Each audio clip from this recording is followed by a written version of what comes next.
Morning students, मेरा नाम रेणुका दीवान है। बीटा गामा फंक्शन का पार्ट नंबर 15 करा रही हूं। इसमें मैं अदर फॉर्मूला बता रही हूं किसका, बीटा फंक्शन का।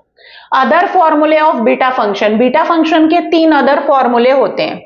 ये लिखा हुआ है बोर्ड में, beta mn is equals to 2 फॉर्मूले 0 से इंफिनिटी पर होते हैं और एक फॉर्मूला 0 से 90 पर होता है, 0 to π/2। अब ये तीनों फॉर्मूले जो हैं वो एक इस स्टैंडर्ड फॉर्मूले से डेराइव हुए हैं। बीटा का जो स्टैंडर्ड फॉर्मूला है उसके हेल्प से ये तीनों अदर फॉर्मूले डेराइव हुए हैं।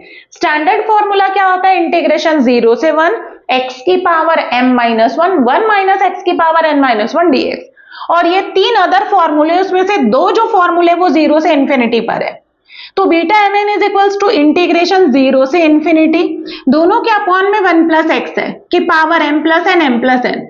बस न्यूमरेटर भर चेंज है, x की पावर m-1 है यहां पर और dx, और यहां पर x की पावर n-1 dx, बस इतना ही भर चेंजेस है।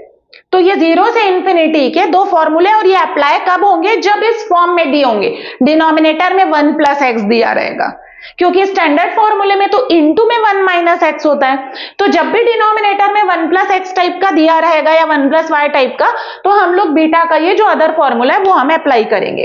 अब थर्ड फॉर्मूला जो है वो 0 से 90 पर है। तो beta mn is equals to क्या होता है? सामने में 2 होता है। इंटीग्रेशन की लिमिट क्या होती है? 0 से 90 होती है। साइन की पावर 2m-1 थीटा और इंटू कॉस की पावर 2n-1 थीटा और इंटू डी थीटा। तो ये जो तीनों फॉर्मूले आए हैं वो स्टैंडर्ड फॉर्मूले के हेल्प से निकले हैं। तो तीनों का अब हम प्रूफ पढ़ेंगे। सो ये रहा आपका अदर फॉर्मूला बीटा फंक्शन का। Thank you.